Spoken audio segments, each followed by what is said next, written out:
Ladies and gentlemen, I am Dmitry Grigoriev.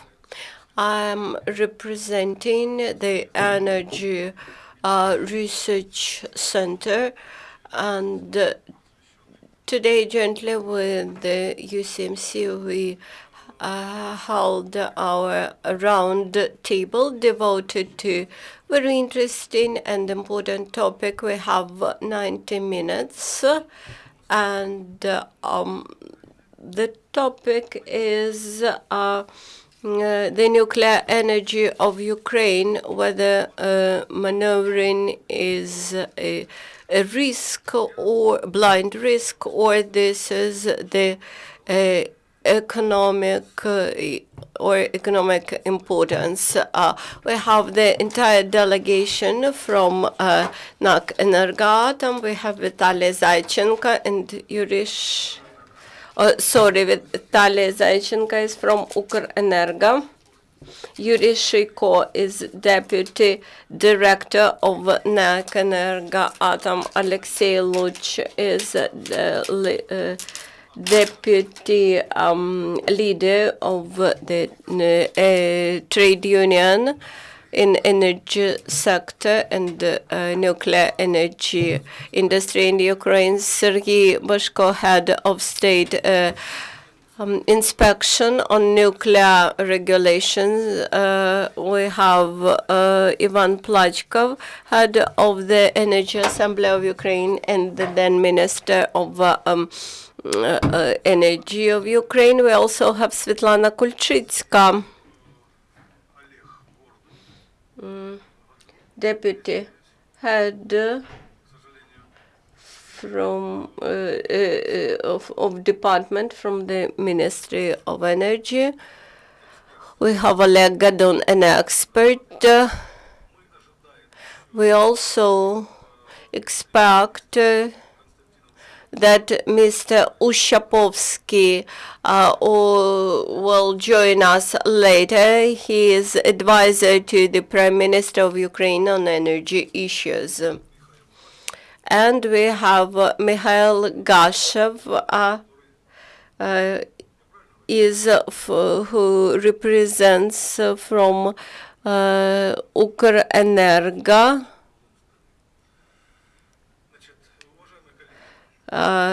Dear colleagues, we have simultaneous translation. We have we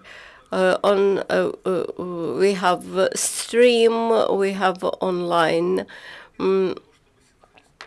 and please do not hurry to allow translators to translate you properly, because this is translated. What we will discuss today.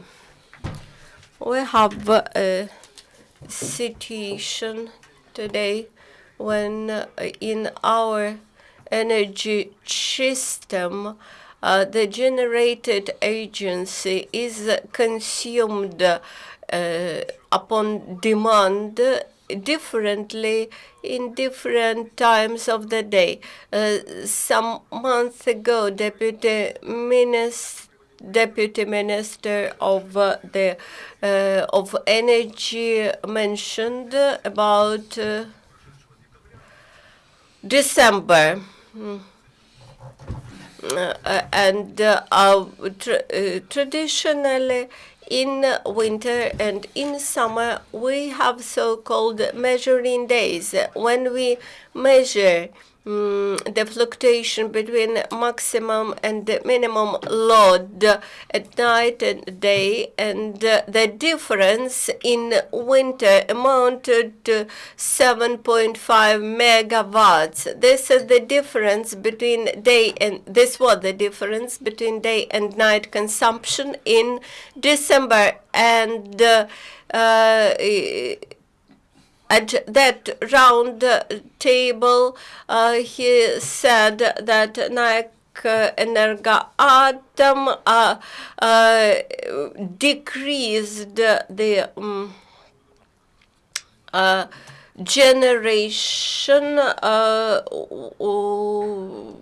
by 1.5 megawatts, and he said also that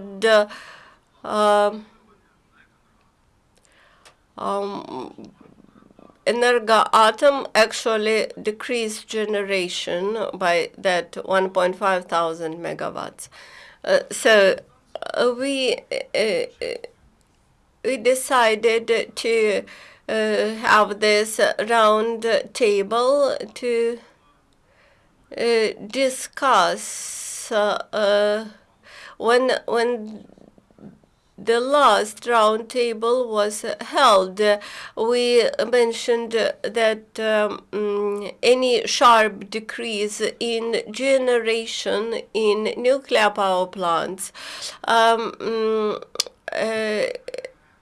may be dangerous. Whether we are ready to such sharp decreases, whether this is safe and secure for people, we decided to discuss this once again. And with this, I would like to give the floor to the director of Energoatom.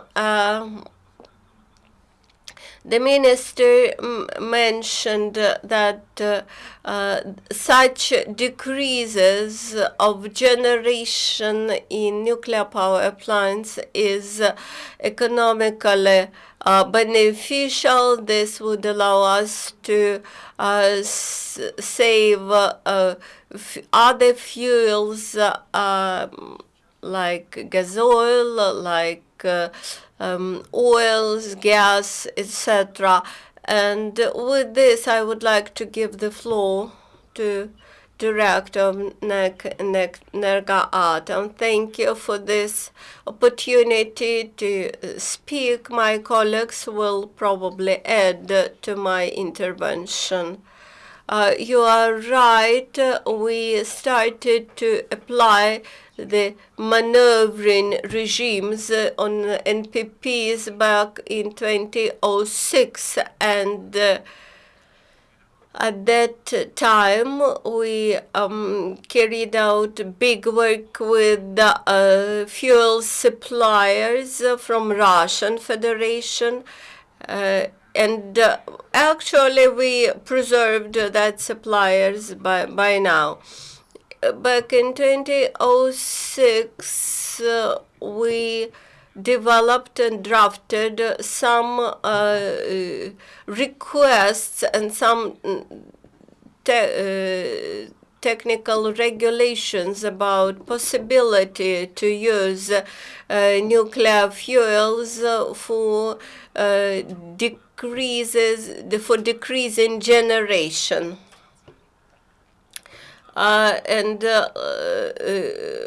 We made 21 cycle of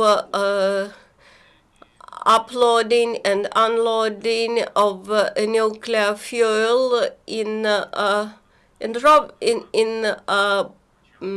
block number 2 in Rivnenska, I think, NPP. And after that experiment, after that pilot project, we came to conclusion about possible problems which may raise on nuclear power blocks. Actually,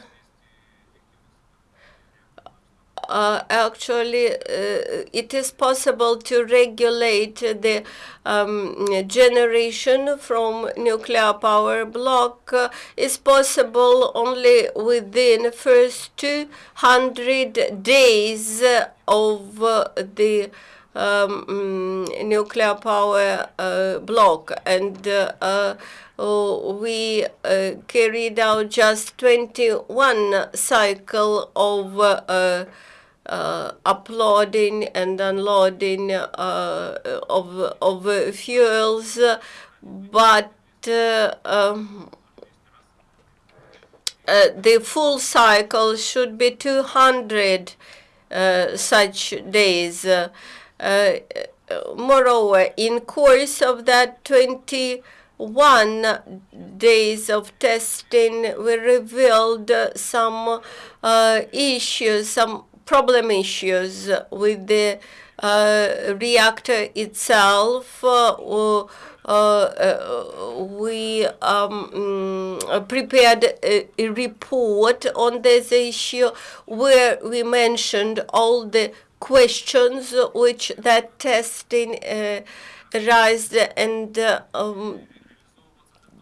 we suggested actually the action plan, how to adapt that reactor to such a regime of uploading and unloading nuclear fuels.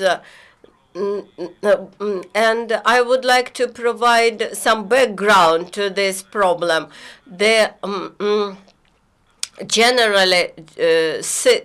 general system of generation and delivery were built up under the Soviet Union times, where we had where we have socialist bloc, and all the grids were high voltage grids were constructed in the way that they delivered this generated agency to the Central and Eastern European countries. And when the situation changed, this deteriorated all the grids, all the equipment. We have problems with generations in southern NPP, in Rivnenska NPP.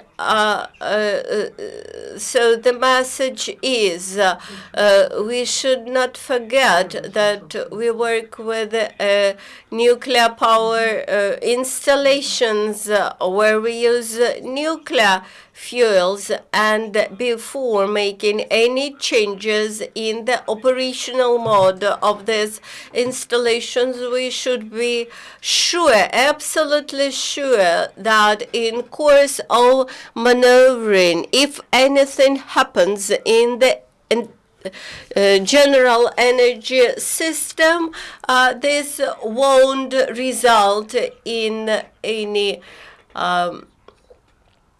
collapse and in any emergency situation. So this briefly what I wanted to say.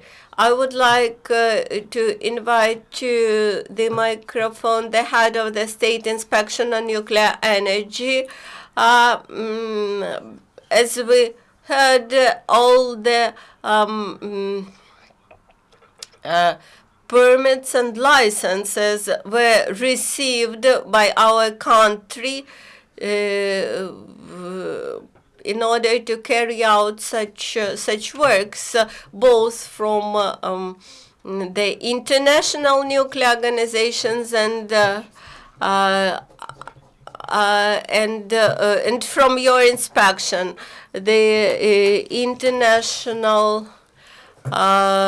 Agency on Nuclear Energy does not participate. IAEA do not participate in such works.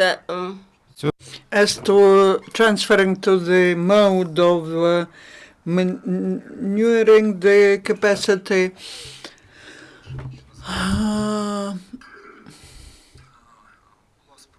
there was an attempt to design the document, to draft the document. I do not know whether it was published or not.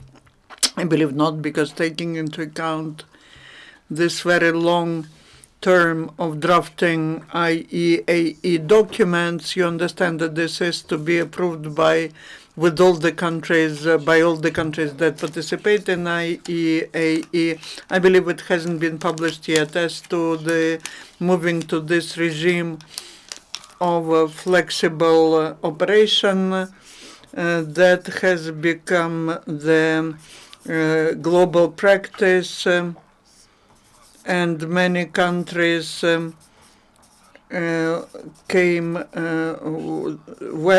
switched to such regime, such mode. of operation France, where 58 energy units are being operated starting from 1976. All the old energy units of Westinghouse company, those of 900 megawatt, they switched to the mode flexible operation. And I once was looking at the special guidelines for that. As to implementation of that in Ukraine, of the flexible operation mode, that is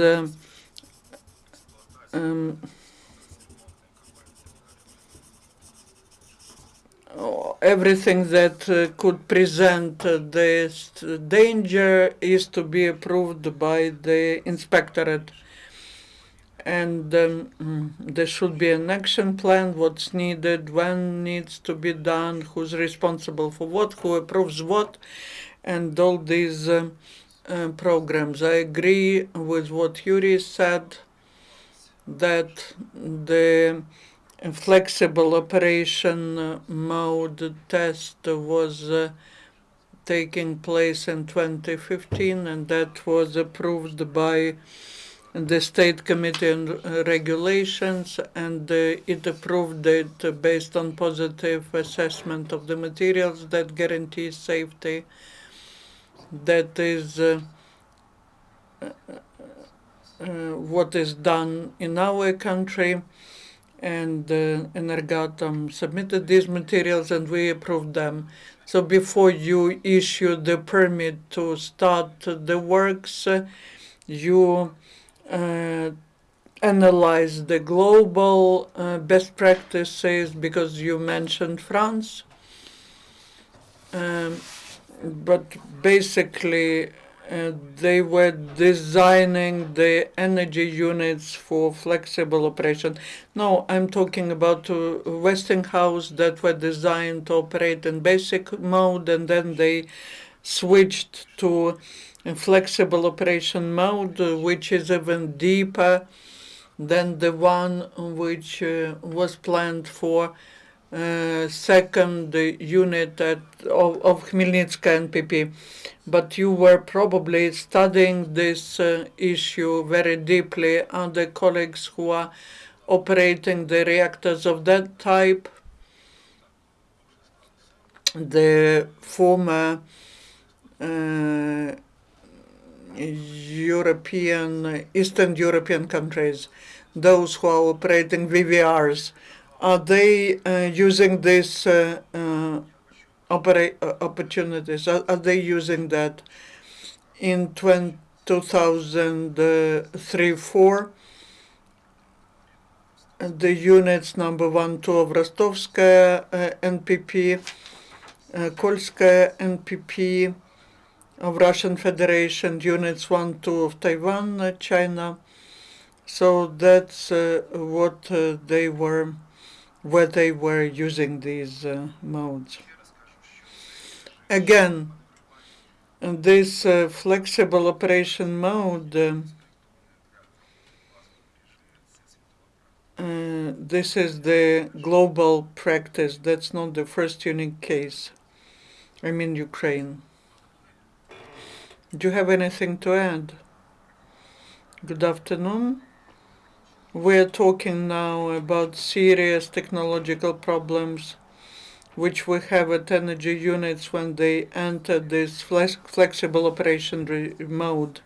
But we now need to discuss what's needed and why we are doing it.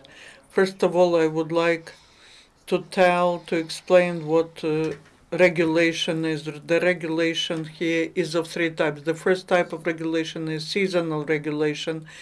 We, according to the design of our energy system, the hydroelectric power plants participate in that. They regulate the discharge of water in Desna and Dnipro rivers, and the second function is regulating the capacity in winter and the summer periods. The second type of regulation is weekly regulation. You know that the consumption in work days and weekends is very much different. The difference is up to 35%. And the third type of regulation is daily regulation. So today, if we look at the situation with Ukraine, Energoatom participates in the weekly regulation. The balance of the energy system is made so that close to the weekend, the basic capacity, what we call the even graph, it cannot be accepted by energo system during the weekend. It can accept it during the weekdays. So that is why the NPPs are not working at a full capacity, and that is the normal practice that we've been applying for 10 years. Energoatom, understanding the problems of an energo system, agree to that. As to daily regulation, before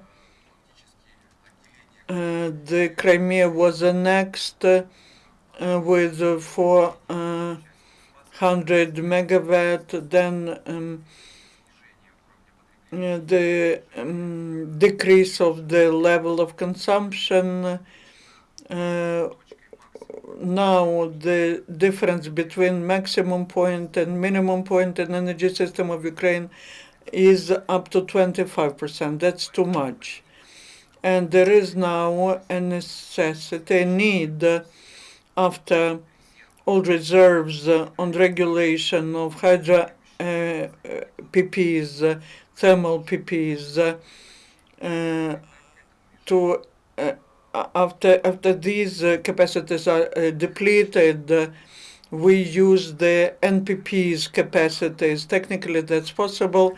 Gosatom Regulovanya and Energoatom confirms that, and our colleagues in Russia and abroad are doing it. But that is quite a serious question, and it cannot be introduced without long modeling and long tests.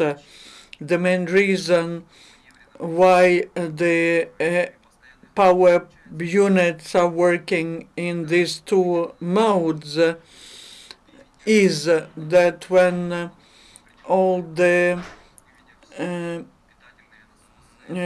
pumps and other mechanisms, when they operate at full burden, at full capacity, you will have the sustainable mode, which will not allow the unit to receive some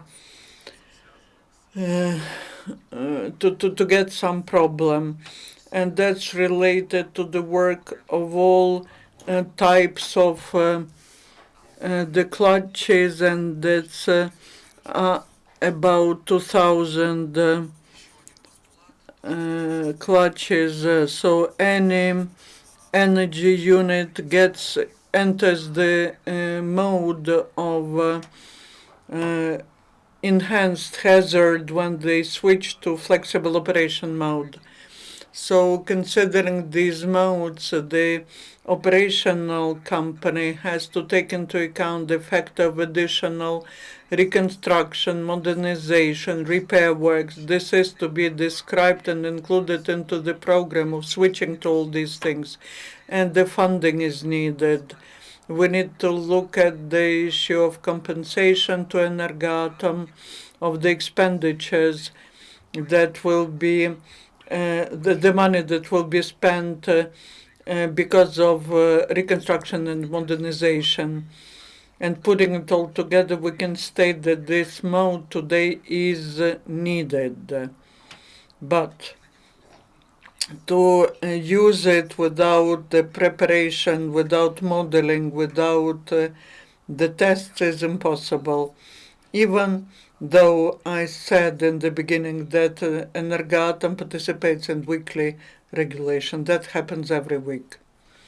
Vitaly Zaychenko, the chief dispatcher of the energy system.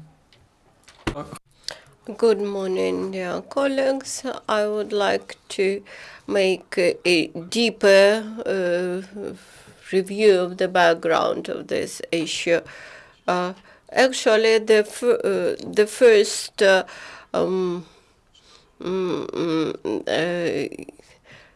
to this problem happened in 2004 on Rivnenska NPP. Actually, at that time, when new blocks of NPP were launched, since the rest of the equipment of NPPs could not be launched at that time, so there was a big gap between the generation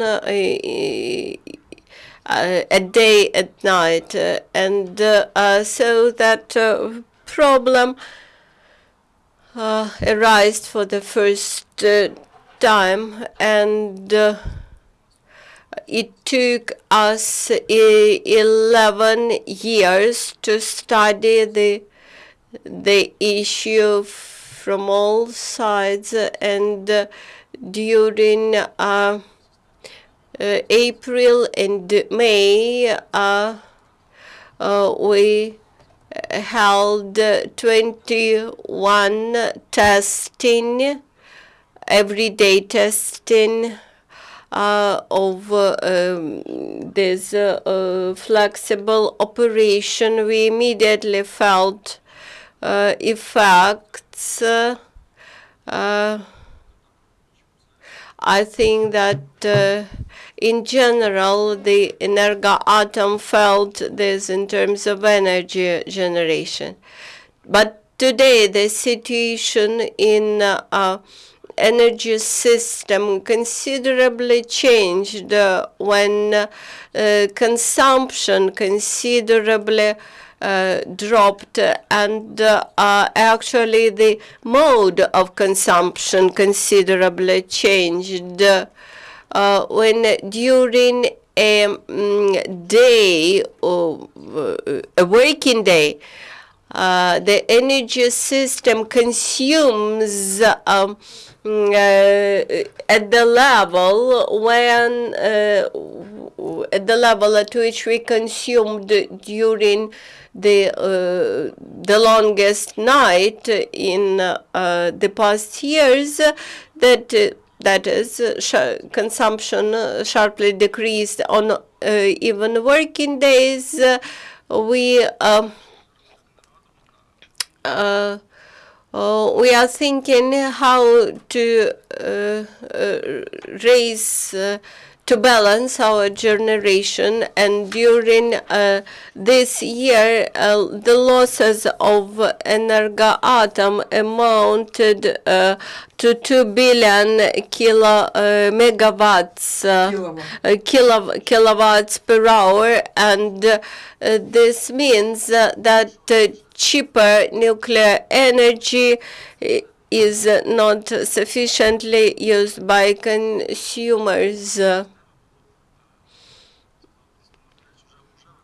For energy system, it would be useful not to use the schedule suggested by the energy market, but upon initiative of Energoatom, there should be not just one block, 2 blocks, which should be switched to the flexible operation. There might be more nuclear blocks, and in this case, this might be more economically beneficial. And nevertheless, I know that despite everything which was said by this moment in our round table, the trade unions in the nuclear power plants have different opinion. From your leader, I've heard that at this moment you are drafting an open letter to the president of Ukraine trying to convince the president to review this issue once again, taking into account that I am a leader of the trade union in Energoatom. I am very much familiar with the situation. As a trade union leader, for me, the human factor is extremely important, and in all the small towns which exist around NPPs, do not have kamikazes. They wish to be sure that this flexible operation would be absolutely safe from them, especially from when from December 31st we would implement this mode broadly. In Ukraine, we need financial resources, and then we will need 2-3 years to shift to this operational mode. We are very much concerned with the insufficiently professional assessment of the situation. We believe that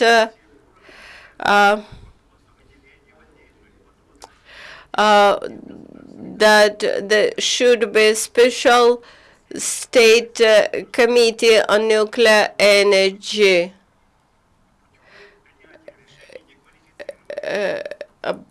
Because we believe that those decisions which are made, they are made by insufficiently qualified people. And now we ask for the personal meeting with the president of Ukraine to describe the problem. Unfortunately, all our letters go to the Ministry of Energy, and Mr. Billy, who is the main expert there, they violate all the norms. All our employees understand that they should follow international organization IEAE norms, but now I believe those standards are violated, not complied, and we have a huge concern that today, just like at Chernobyl, NPP, we have a huge risk.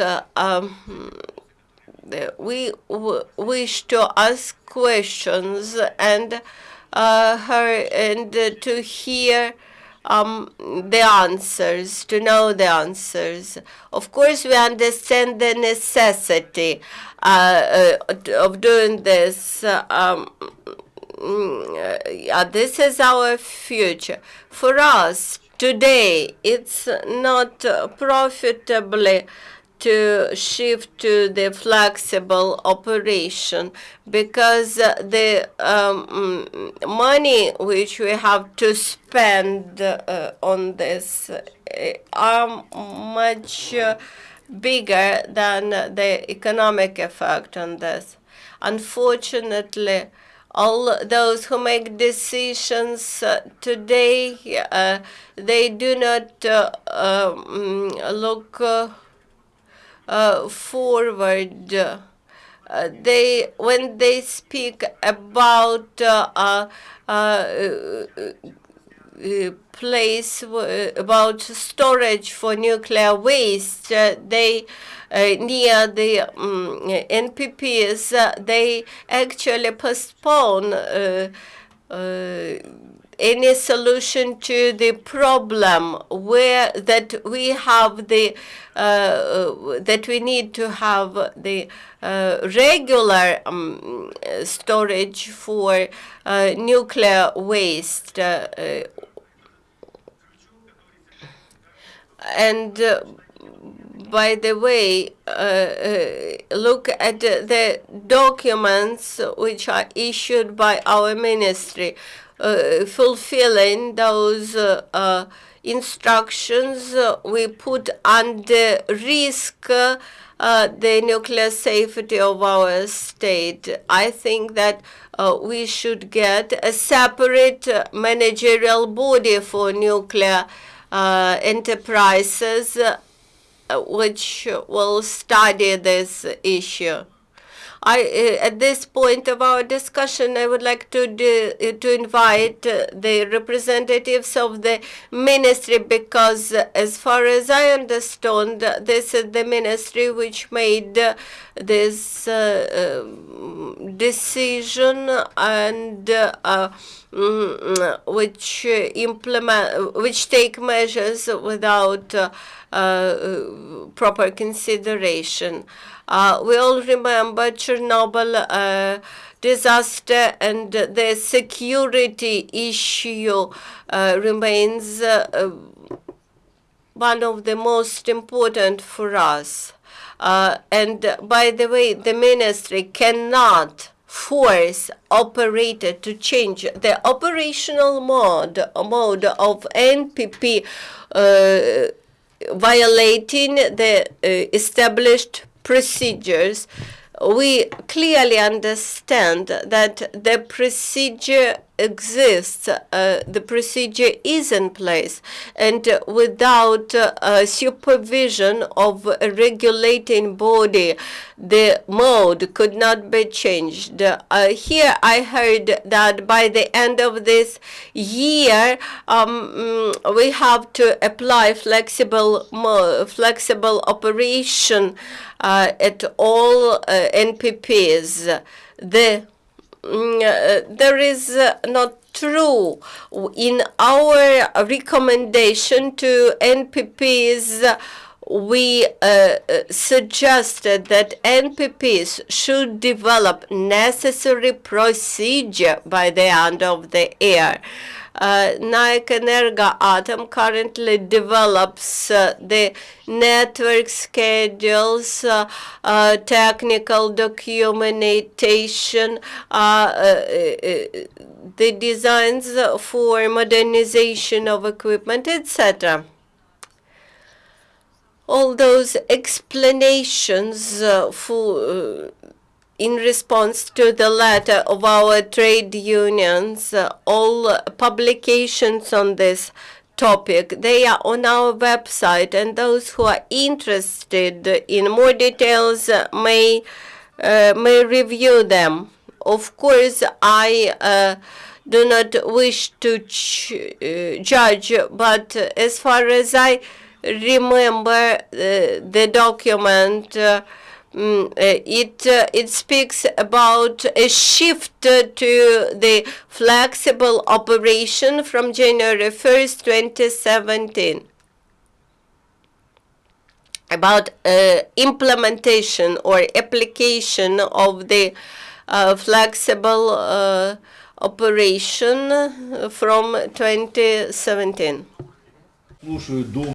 I'm just listening, thinking, analyzing what to say in this situation. I will get ready. Godun Oleg, Energoatom, I am working on this daily regulatory mode, and I'm part of IEAE group on the fuel. May I remind you about the simultaneous translation? Please slower and into the mic. I would like to say that, first of all, let us differentiate between experiment and the test operation or trial operation. We do something despite. Energoatom does not do anything despite. There are requirements, clear requirements, and what is done with organizing the daily regulatory mode is done in accordance with those requirements. The daily operation mode, why has it become possible at the energy unit where we had this trial operation? and starting from 2004, at unit number 2, the new cassettes were installed, the new fuel cassettes were installed, unlike the fuel that was used before. And the supply of fuel was said that this fuel allows to operate in flexible operation mode, but also the regulations say clearly about the possibility to operate the unit in a transitional period to increase, to decrease capacity. The physical properties of the processes are similar. So if you follow the speed of loading and unloading, it will all be within the regulations. Also, the algorithm of improvement the field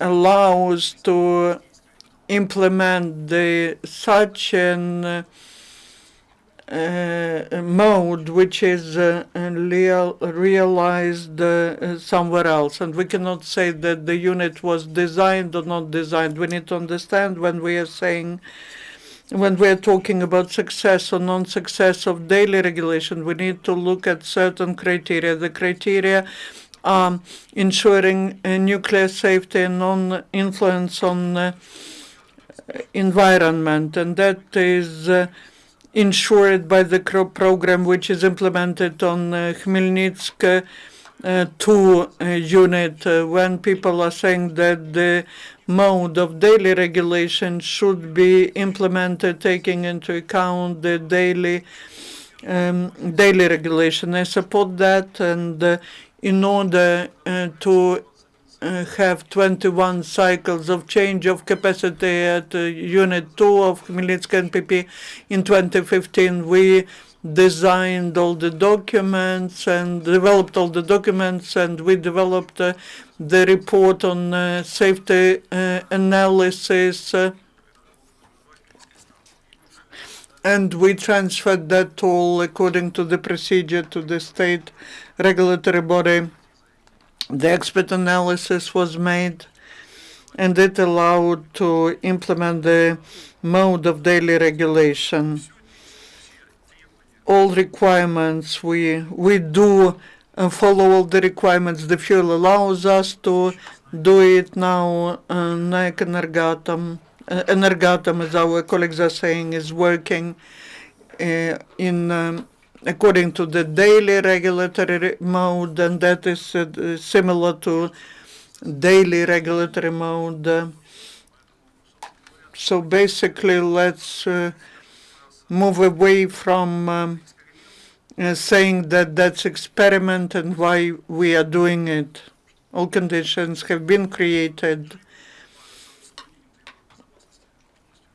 to do this, to implement that program at power unit number 2.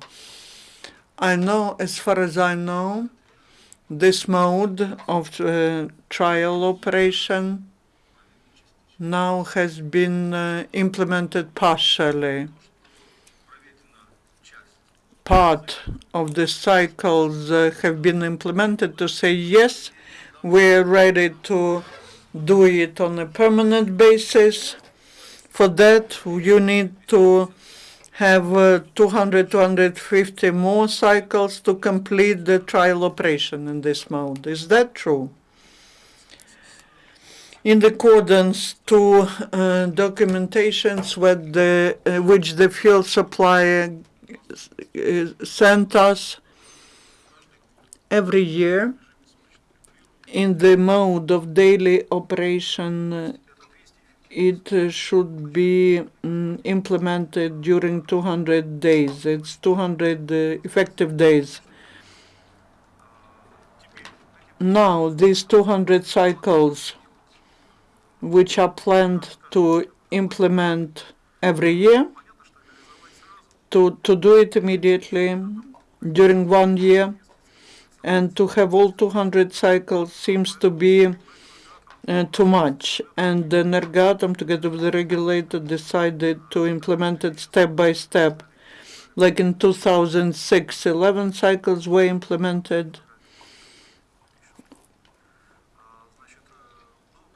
The decision was made that we need to increase number of cycles, and gradually they implement 21 cycle. Now the decision is made. We have not made the decision how many cycles will be implemented. The next fuel campaign, next heating campaign. This will be done by Energoatom in accordance with the documents. We implemented this first cycle in 2015. We found out that there are some measures which are to be implemented for further safe operation of units. That's absolutely. These are measures which. These are not the measures which are directed to replace some equipment. These are measures which will help operational personnel to monitor the situation. After that, there will be the next stage of trial operation, and we will take it to 200 cycles. We will increase it to 200 cycles. You're welcome. Gashev Mikhail, I will add a couple of words. Basically, in all these flexible operation modes, but basically that is daily regulation, and these modes are simpler than in Russia, France, or Belgium. I was in the beginning involved into that. The first cycle was implemented in 2006, but for 4 years we were preparing that. I was developing all the materials. I was the technical manager, and that doesn't mean that suddenly we decided that the first 10 cycles we were preparing for 4 years. The next stage, which we implemented in 2015, we prepared to that for another 8 years, and as a former regulator, I was on the other side of the barricade, and for 8 years we were doing it so that we can implement 21 cycle. We had so many meetings, we did a lot, so that in 2015 we have another stage now. The next stage, up to 200 cycles, we need to do it all, to modernize, to reconstruct. Even operational expenditures are to be considered. We need to do it.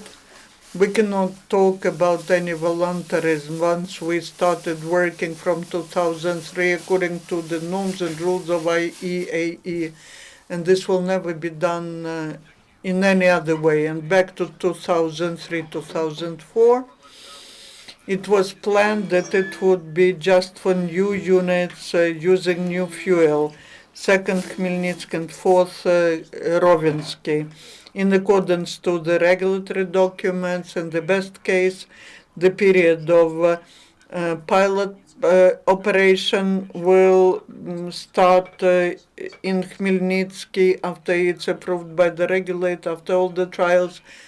Will it be considered further? That is the decision of the operator, which is responsible for everything they are doing. But in general, the process is going on. The state does need it. The energy system does need it. The operating organization needs it, because the reconstruction and modernization will bring not just additional money and additional electricity, but also talking about the extending the operation of the units. We need to continue this process. Thank you. Mr. Plachkov, may I say a few words, and then Mr. Plachkov? I would like to add a couple of words. Thank you, first of all, to the moderator, to the Center of Energy Studies. We are looking at a very serious problem, but I would like to remind you that that's one of the whole set of problems we have in the energy sector. What is this problem about, and how could it be addressed? The law of Ukraine on the wholesale electricity market, which the Yuriy is efficient in Ukraine, it states one main thing, which is based on things related to technical approaches which exist in other countries, and that's development by the system operator of a 10-year plan for the development of energy system of Ukraine. Maybe not everyone understands what should be included into the plan. You think that this means just construction of new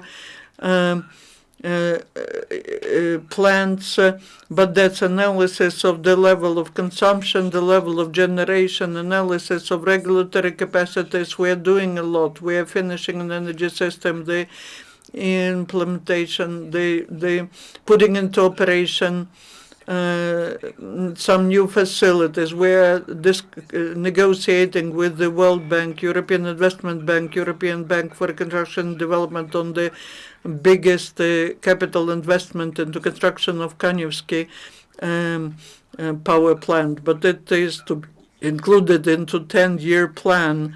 What should be the financing? What should be the companies that should do it all? Unfortunately, being the director of the National Electric, when I was the director of Ukrenergo, together with my colleagues, together with Vitaly Borisovich, we drafted the plan, but unfortunately the plan hasn't been approved.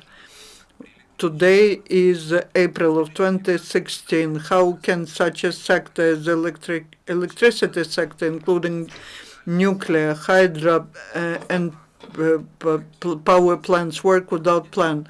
People come, you see, I look at Ukrenergo company, 6 times the organizational structure was changed in 2015. People come who have no special education, but they have their opinion on how this sector should develop. Once we cannot stop these people, let's draft the plan, approve it like the law says, and let's execute the plan. Nothing else is required.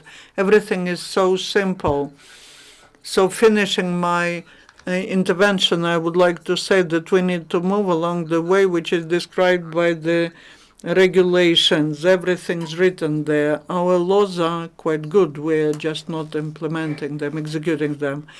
I hope that you, as the participant of the competition for the head of Ukrenergo, you will win this competition, and it will be all in your hands, and you will approve this program. I just hope that this will happen. Mr. Plachkov, please provide comments, and please talk about from the point of view of the experience. You were the minister. Yes, you were the minister. Thank you. I just would like to start. The first thing I would like to say, and that's the most important, and I want Oleksiy Vasilyevich to agree with me, because he made some mistakes, so that you really emphasize what Oleksiy Vasilyevich meant when he said that nuclear energy is managed by non-qualified people. He meant the sector, but not Energoatom, where people of high qualification are, the people who are highly responsible are there. Because sometimes, very often, after the briefing, they say, well, Oleksiy Vasilyevich said that. What's meant is the management of the sector. And I would like to start with what Mr. Kostyantyn Uschapovskyi mentioned. We need not the program for development of electric grids. We need to prepare the full energy balance for the country. We should know our primary, secondary energy resources, how much we consume, what the deficit is, and to correct and streamline the energy development strategy by 2020, 2025, etc. And based on that energy balance, then we should make decision about consumption of energy resources in general, not about consumption of nuclear energy resource, etc. As to today's discussion, it happened so that it was me who initiated this sort of discussion and the shift to the flexible operation. This happened in 1999 when we had first problem with Russia, when our energy system worked in closed mode, and we had to regulate the difference between day and night consumption. There were decrease jumps, there were sharp jumps up, etc. And together with Mr. Uschapovskyi, we analyzed 1970s, 1980s, when there was a rapid development of nuclear energy generation, and at the very beginning we believed that there would be no more CHPs in the future. After Chernobyl,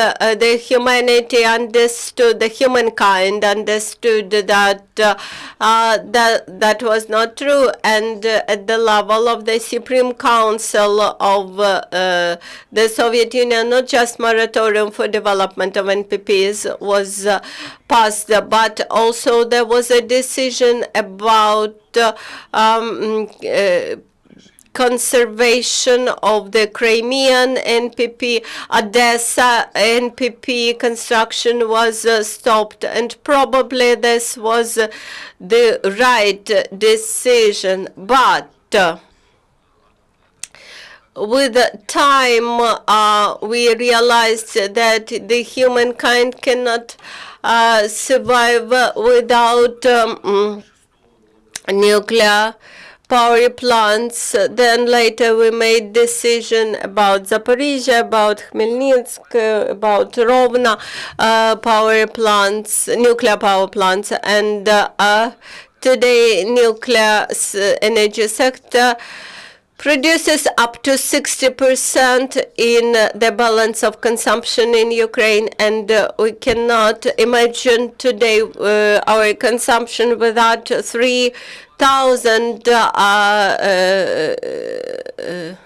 megawatts, which we put into operation during the last years, about 2006. This again was my period in ministerial office, and at that time we made decision about integration of the Ukrainian system into European system, with about separation from Russian system, and to become ready to this interconnection, but to be able to do this, we should be prepared to such flexible operational modes. And please do not, I fully agree with my colleague that that's not just some testing. It's not testing, that's standard operational mode, but this is flexible operation. After Chernobyl disaster, we tried to ensure extra secure regime, and in order to be able to introduce now this flexible operational mode, we have to carry out a lot of preparatory works, a lot of preparatory functions for years before 2006. Very qualified specialists carried out a lot of preparation, and today again we come back to this decision that we need this flexible operational mode. I recently visited Tashlik hydropower plant and Dniester hydroaccumulation plant. We realized that fluctuations in flexible operation of energy generation. If you look at the Tashlik hydropower plant, this is a marvelous design, marvelous project.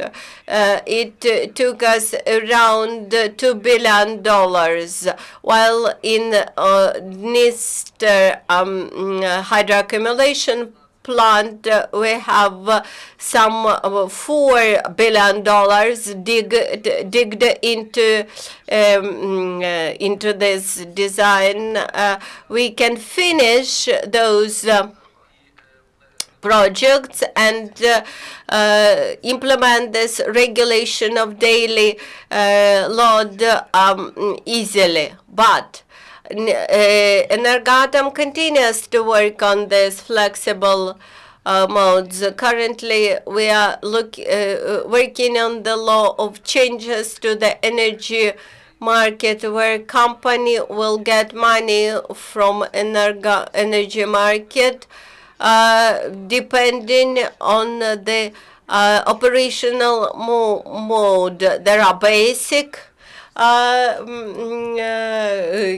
kilowatt hours, and there are flexible kilowatt hours. The difference between night and day consumption is 7.5 thousand megawatts. If the heating, if CHPs are regulated, their generation, it's around 3 million hryvnia. We will need to pay to them. That it was in Soviet economy when it was possible to put everything into one basket and then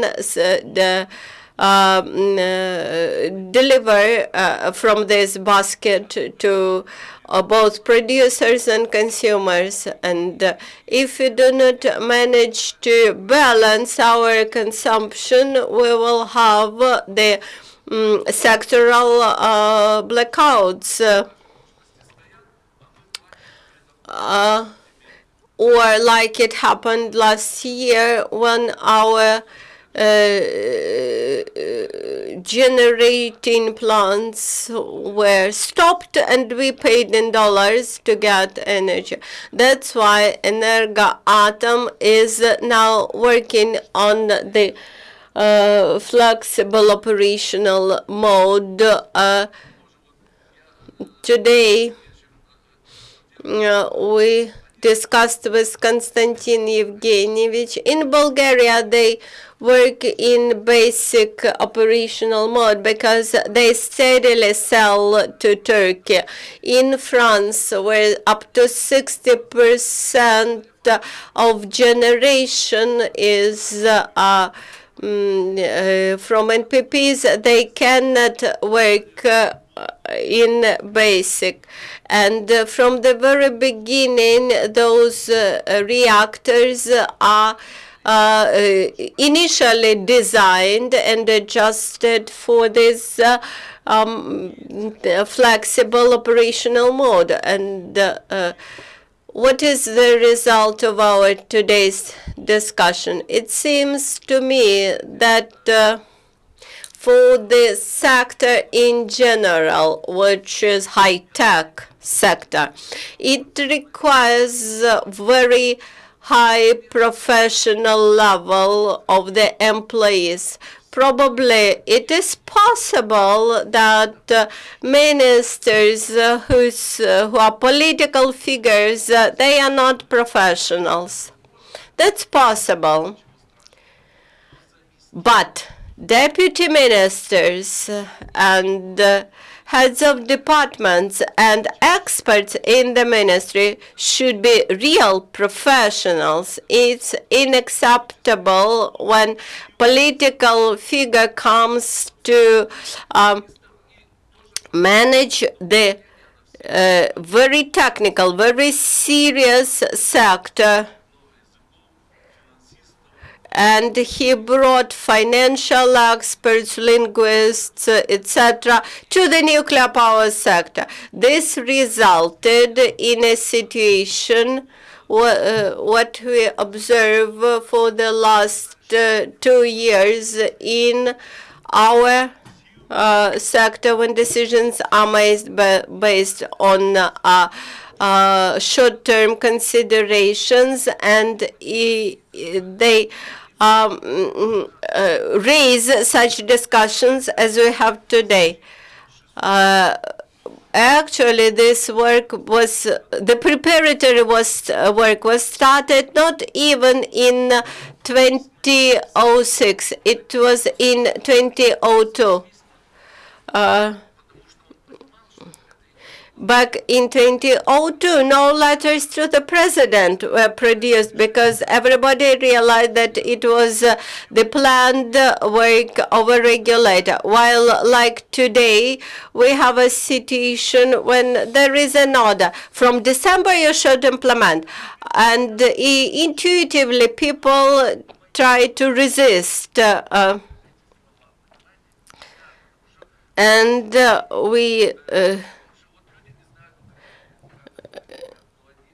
We cannot blame people that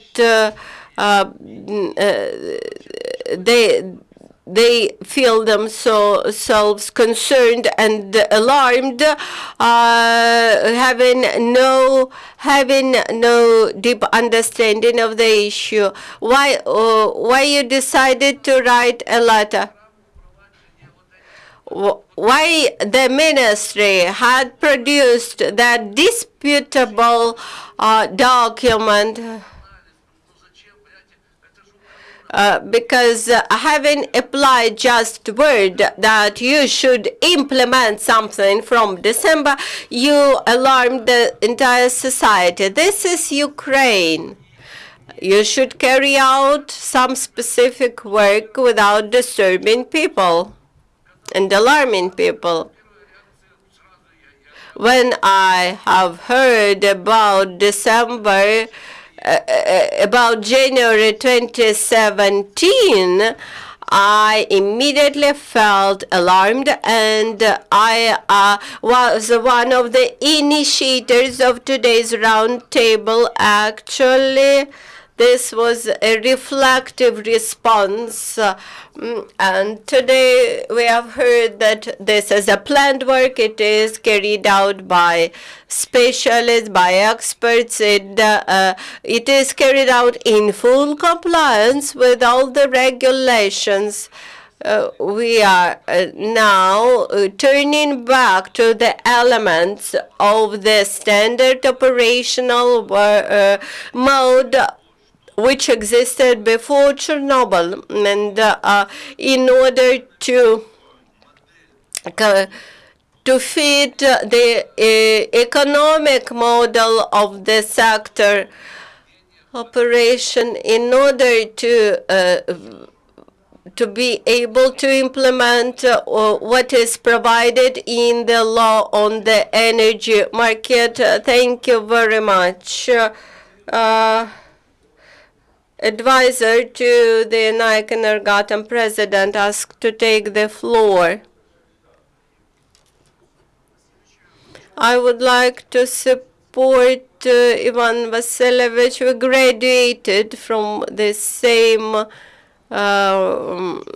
educational institution, and I'm very happy to hear such a professional analysis as for those specialists who mentioned about introduction of the flexible operation mode. You should also realize that all the processes which are held now in the nuclear power blocks, this is only a small part of the processes, but the spectrum of the modes of the nuclear power plant nuclear power installation is much broader than the mode within which we are testing it. This is true for Russian reactors, for Ukrainian reactors, for foreign reactors. Also, we should keep in mind that from the first day of the NPP exploitation, they were operated by very qualified operators in handmade regime, so to say. But we should keep in mind that all the modes which we discussed today, they should be automated. And today, actually, we are discussing the automation of those modes.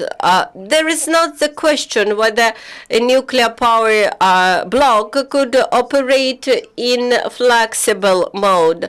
It can, definitely can, but we should introduce the machines, not people. People can do this, not machines. For example, why that 200 effective days are needed? We need to adjust the automatic processes to all these changes in the operational mode, because people respond immediately, while automated regimes require different conditions. There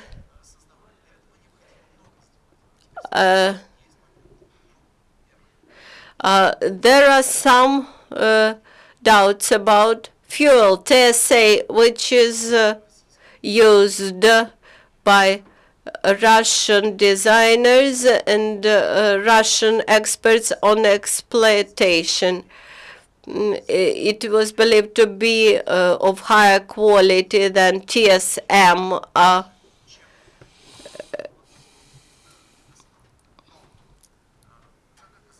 But we found out later that the technical features are slightly different. It made this fuel not a basic one. So we are limited with the fuel, and we should keep this in mind, and the experts know this. We cannot explain this to the minister, but experts know this. And the transition processes, they create instability. The nuclear power installation could stop, and immediately we need some like 24 hours to launch it once again. Then equipment. Today we speak about flexible operation with fuel, not without cooling, not about cooling system, about accumulation of wet in turbine, etc. So there are many questions about deterioration of the turbine, etc. and generators. We mentioned the Southern Station and the Rivne NPP. The energy system had the energy system dictates to us when blocks are not loaded sufficiently, generations are not loaded sufficient, cooling changes, and the generator loses its properties. Мне так легче. То есть мы... да, заканчиваю. То есть я хочу сказать, что не все так просто, и необходимо еще думать о следующем. Правильно делает Неташковский, значит, настаивая на том, чтобы мы имели энергомост. Что такое энергомост? Это миллионник, отдаем в Европу в стабильный режим. Это важно. Иван Васильевич, я буквально скажу, это важно для этого. Не смешаем. Не смешаем. Уже смешали. Я прошу прощения, просто еще одно предложение на правах. One more sentence as the older person here, and then I will finish. Talking about Energy Bridge, we will organize a new meeting, new discussion. Okay. 2 sentences.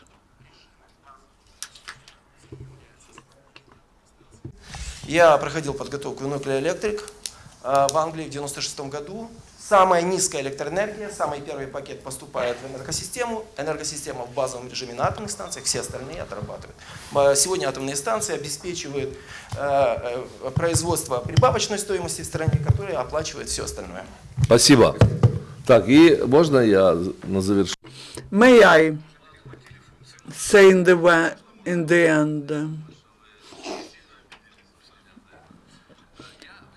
I just would like to say a couple of things so that we all understand. Energy, again, I would like to repeat. Energy is the most high-tech sector of the economy. There's nothing more high-tech than energy sector. It's even more high-tech than space, because space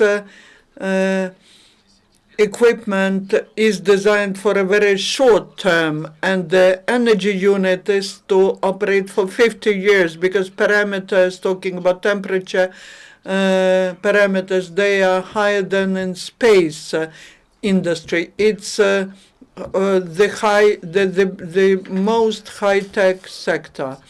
The personnel in the energy, they are highly professional, they are highly qualified, and the most important thing is they are absolutely responsible. I would like to say that the high responsibility of the personnel of Energoatom,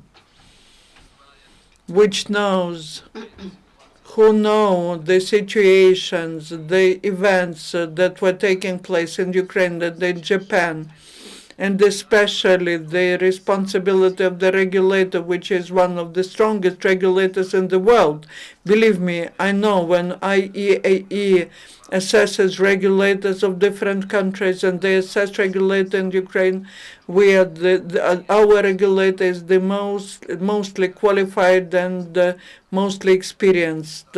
They will not allow any experiments, because when the minister, the vice prime minister, even the prime minister were giving some orders like 10-15 years ago, they were saying absolutely no. And now there are no such attempts.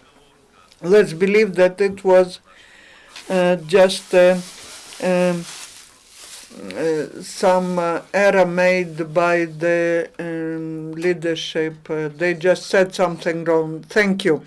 Let's stop the discussion. Unfortunately, the time is over. I would like to thank all the participants of our roundtable, and I hope that all the questions that the journalists have will be asked later. Thank you. Ну, я ж, ты слышал, как я реагирую?